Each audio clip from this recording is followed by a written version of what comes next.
حمد و صلات کے بعد معزز محتشم عالی مرتبت سامعین، خواتین و حضرات، السلام علیکم ورحمۃ اللہ وبرکاتہ۔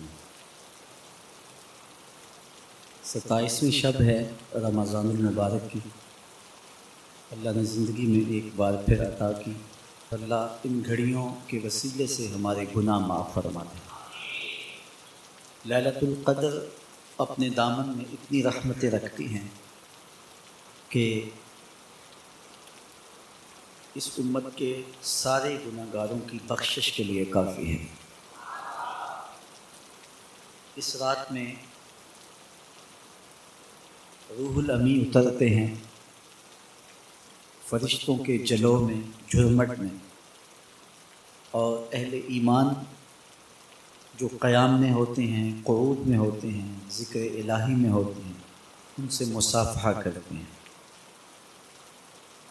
یہ رات کون سی ہے؟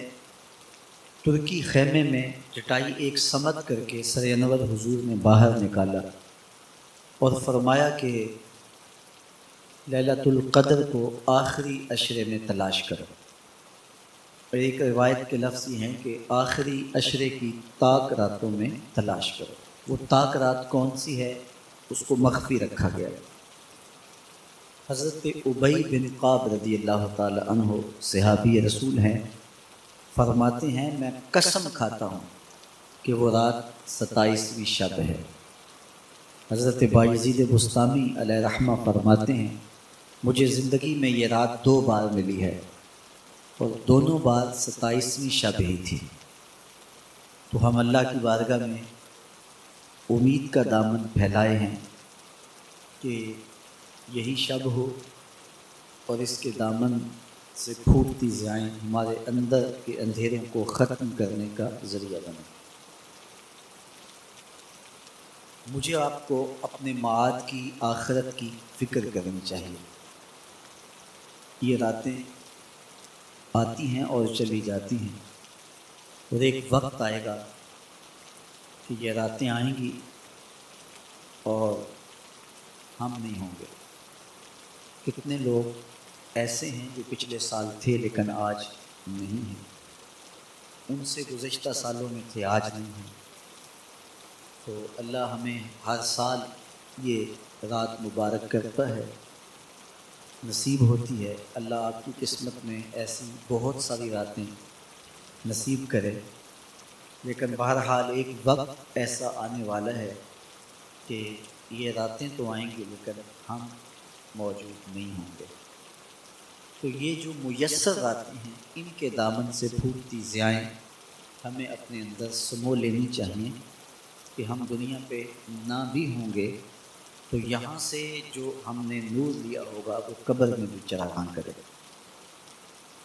باطن کی روشنی، اندر کے اجالے اور روح کا چراغاں اس رات کے دامن سے لیا جا سکتا ہے۔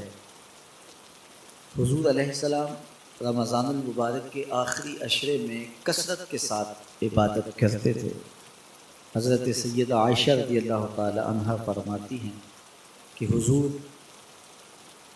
کمر بستہ ہو جاتے اور اپنا تہ بند کس کے باندھ لیتے، خود بھی جاگتے اور اہل خانہ کو بھی بیدار رکھتے۔ زندگی میں یہ ساعتیں جو ہمیں مقسوم ہوئی ہیں، یہ سعادت بھری ساعتیں ہیں۔ پچھلی امتوں کے حصے میں اس طرح کے لمحات کب آئے ہیں؟ یہ ایک رات 1000 مہینے کی عبادتوں سے افضل، بہتر اور بھاری ہے۔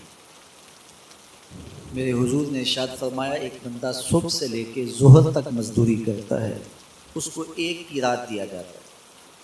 ایک بندہ ظہر سے عصر تک مزدوری کرتا ہے، اس کا وقت تھوڑا ہے، اس کو بھی ایک کی رات دیا جاتا ہے۔ اور ایک شخص عصر سے لے کر مغرب تک مزدوری کرتا ہے، اس کا وقت دونوں سے کم ہے، لیکن اس کو مزدوری 2 کی رات دی جاتی ہے۔ فرمایا پہلی مثال یہود کی ہے، دوسری مثال نصارہ کی ہے، اور تیسری مثال میری امت کی ہے کہ تھوڑے کام پر بھی اجر زیادہ رکھا گیا ہے۔ تو اس امت کو جب اتنا نوازا گیا ہے، تو ایک ایک رات اتنی برکتوں کی حامل عطا ہوئی ہے، تو پھر ہمیں بہت زیادہ کوشش کر کے برکتیں سمیٹ لینی چاہیے۔ ان گھڑیوں کے دامن سے نکلتے اجالے اپنے اندر سمو لینے چاہیے۔ یہ سعادتیں اپنی روح میں جذب کر لینی چاہیے، تاکہ جب ہم اس دنیا سے جائیں تو ہمارے پاس ایک بہت بڑا روشنیوں کا ذخیرہ ہو، جو ہماری قبر میں بھی چراغاں کرے، حشر میں بھی روشنی دے، اور ہمیں کہیں بھی اندھیروں کا سامنا نہ کرنا پڑے، کیونکہ روشنیاں تو ہم نے یہاں سے لے کے جانی ہیں۔ تو یہاں سے کتنی روشنیاں لے کے جاتے ہیں، یہ ہماری ہمت ہے، یہ ہماری کوشش ہے۔ اللہ نے تو لوٹ سے لگائی ہے، اس کی رحمتیں مسلسل ہمارے اوپر برس رہی ہیں، اور یہ صدقہ ہے آمنہ کے لال کا، ورنہ ہم اس قابل کہاں تھے۔ تو میں اللہ کی بارگاہ میں آپ سب کے لیے دعا گو ہوں، آپ میرے لیے دعا گو ہیں کہ اس شب نور کی برکتیں ہمیں نصیب ہوں۔ حضور نے ارشاد فرمایا، من قام لیلۃ القدر ایمانا و احتسابا غفر له ما تقدم من ذنبہ، جس نے لیلۃ القدر میں قیام کیا ایمان اور محاسبہ نفس کے ساتھ، اللہ اس کے پچھلے سارے گناہ معاف فرما دیتا ہے۔ ام المومنین سیدہ عائشہ رضی اللہ تعالیٰ عنہ فرماتی ہیں کہ میں نے عرض کی، اے اللہ کے محبوب صلی اللہ علیہ وسلم، اگر میں لیلۃ القدر کو پا لوں تو مجھے پھر کیا دعا مانگنا چاہیے؟ تو حضور نے ارشاد فرمایا، اگر تم لیلۃ القدر پا لو تو یہ دعا مانگو، اللہم انک عفو تحب العفو فاعف عنی، اے اللہ تو معاف کرنے والا ہے، معاف کرنے کو پسند کرتا ہے، میرے معاملات سے درگزر فرما۔